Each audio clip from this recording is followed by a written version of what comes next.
Hi friends, smart kitchen ഫോറിയിലേക്ക് എല്ലാവർക്കും സ്വാഗതം. ഇന്നത്തെ റെസിപ്പി മുരിങ്ങയ്ക്ക തോരനാണ്. മുരിങ്ങയ്ക്ക പലതരത്തിൽ നമ്മൾ തോരൻ വെക്കാറുണ്ട്. അകത്തെ കാമ്പ് ചീകി എടുത്ത് വെക്കാറുണ്ട്. പിന്നെ മുരിങ്ങയ്ക്ക കോലോടിട്ട് വെക്കാറുണ്ട്. ഇത് ഞാൻ മുരിങ്ങയ്ക്ക കഷ്ണങ്ങളാക്കിയിട്ട് വെക്കുന്നതാണ്. ഞാൻ ഹസീന നാസർ. നിങ്ങൾക്ക് എൻ്റെ വീഡിയോ ഇഷ്ടപ്പെട്ടാലൊന്ന് ലൈക്ക് ചെയ്യണേ. അതുപോലെ സബ്സ്ക്രൈബ് ചെയ്യാതെ കാണുന്ന കൂട്ടുകാരുണ്ടെങ്കിൽ ഒന്ന് സബ്സ്ക്രൈബ് ചെയ്ത് സപ്പോർട്ടും കൂടി ചെയ്യണേ. മുരിങ്ങയ്ക്ക കൊണ്ടുള്ള തോരൻ എങ്ങനെയാണ് തയ്യാറാക്കുന്നത് നമുക്ക് നോക്കാം. 3 മുരിങ്ങയ്ക്കയാണ് തോരനായിട്ട് എടുത്തിട്ടുള്ളത്. മുരിങ്ങയ്ക്കയുടെ പുറത്തെ തൊലിയൊന്ന് ചെറുതായിട്ട് ചിരണ്ടിക്കളയണം. അതിന് ശേഷമാണ് നമ്മൾ മുറിച്ചെടുക്കുന്നത്. ഈ രീതിയിൽ മുരിങ്ങയ്ക്ക എല്ലാം കഷ്ണങ്ങളാക്കിയെടുക്കാം. അവിയലിന് മുറിക്കുന്നതിനേക്കാൾ കുറച്ചും കൂടി നീളം കുറച്ച് വേണം തോരന് മുറിച്ചെടുക്കാൻ. നിങ്ങൾക്ക് ഇനി മുരിങ്ങയ്ക്ക ഒന്ന് കട്ട് ചെയ്തിട്ട് തോരൻ വെക്കണമെങ്കിൽ നെടുകെ ഒന്ന് കട്ട് ചെയ്തതിന് ശേഷം തോരൻ വെക്കാവുന്നതാണ്. ഞാൻ പക്ഷേ അങ്ങനെ നെടുകെ പിളർക്കുന്നില്ല. ഇങ്ങനെ തന്നെ ഇട്ട് തോരൻ വെക്കുക. മുരിങ്ങയ്ക്ക എല്ലാം മുറിച്ചെടുത്തിട്ടുണ്ട്. ഇത് നല്ലവണ്ണം കഴുകി ഒരു ചട്ടിയിലേക്ക് മാറ്റിയിട്ടുണ്ട്.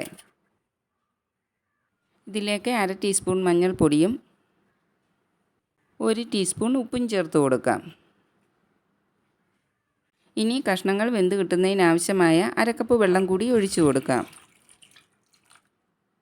വെള്ളം ഒഴിച്ചു കൊടുത്തിട്ട് എല്ലാം ഒന്ന് നല്ലവണ്ണം മിക്സാക്കി കൊടുക്കാം. അതിനുശേഷം അടച്ച് വെച്ച് വെള്ളം പറ്റി കഷ്ണങ്ങളെല്ലാം ഒന്ന് വെന്ത് വരുന്നിടം വരെ വേവിച്ചെടുക്കാം.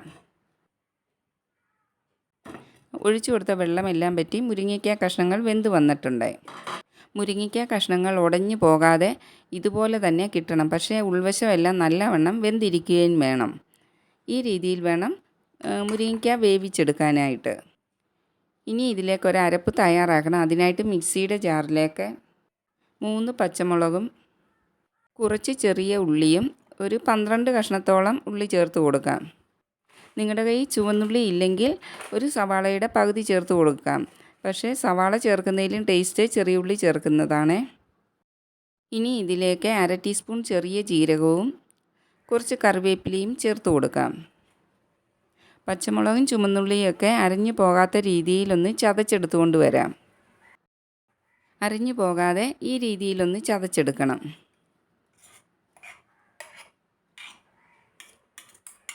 ഇതിലേക്ക് ഇനി 1/4 കപ്പ് തേങ്ങ ചിരവിയതും കൂടി ചേർത്ത് കൊടുക്കാം.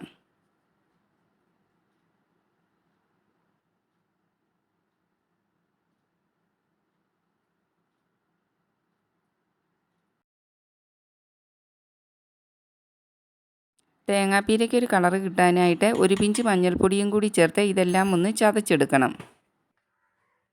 ഇനി ഒരു പാൻ അടുപ്പിൽ വെച്ച് കൊടുക്കാം. അതിലേക്ക് 2 ടീസ്പൂൺ വെളിച്ചെണ്ണ ഒഴിച്ചു കൊടുത്തിട്ടുണ്ട്. എണ്ണ ചൂടായി കഴിഞ്ഞപ്പോൾ 1/2 ടീസ്പൂൺ കടുകിട്ട് കൊടുക്കാം. കടുക് ഒന്ന് പൊട്ടി വന്നു കഴിയുമ്പോൾ അതിലേക്ക് 3-4 വറ്റൽമുളക് മുറിച്ചതും കുറച്ച് കറിവേപ്പിലയും ചേർത്ത് കൊടുക്കാം. വറ്റൽമുളകും കറിവേപ്പിലയും എല്ലാം ഒന്ന് നല്ലവണ്ണം ഇളക്കി കൊടുക്കാം. ഇതൊന്ന് മൂത്ത് വന്നു കഴിയുമ്പോൾ അതിലേക്ക് ചതച്ച് വെച്ചിരിക്കുന്ന തേങ്ങയുടെ കൂട്ട് ചേർത്ത് കൊടുക്കാം.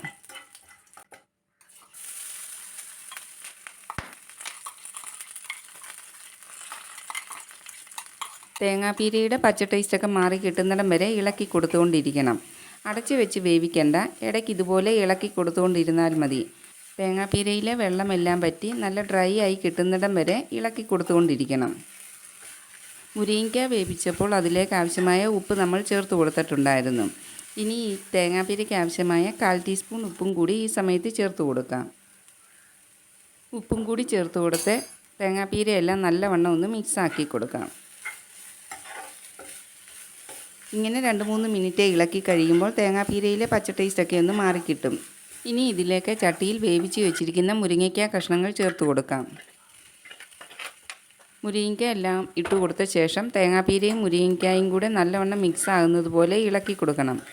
സാവധാനത്തിൽ മുരിങ്ങയ്ക്ക ഒന്നും ഉടഞ്ഞു പോകാത്ത രീതിയിൽ വേണം ഇളക്കി കൊടുക്കാനായിട്ട്. മുരിങ്ങയ്ക്ക കൊണ്ടുള്ള ഈ തോരൻ നല്ല ടേസ്റ്റി ആയിട്ടുള്ള ഒരു തോരനാണ്. ചോറിൻ്റെ കൂട്ടത്തിൽ കഴിക്കുമ്പോൾ ഈ തേങ്ങാപ്പീര മാത്രം മതി ചോറിൽ പുരട്ടി കഴിക്കാനായിട്ട്. അത്രയ്ക്കും ടേസ്റ്റിയാണ് ഈ മുരിങ്ങയ്ക്ക തോരൻ. നിങ്ങളെല്ലാവരും ഈ രീതിയിലൊന്ന് ട്രൈ ചെയ്ത് നോക്കണേ. നിങ്ങൾക്ക് തീർച്ചയായിട്ടും ഇഷ്ടപ്പെടും. ഇന്നത്തെ വീഡിയോ എല്ലാവർക്കും ഇഷ്ടപ്പെട്ട് കാണുമെന്ന് വിചാരിക്കുന്നു.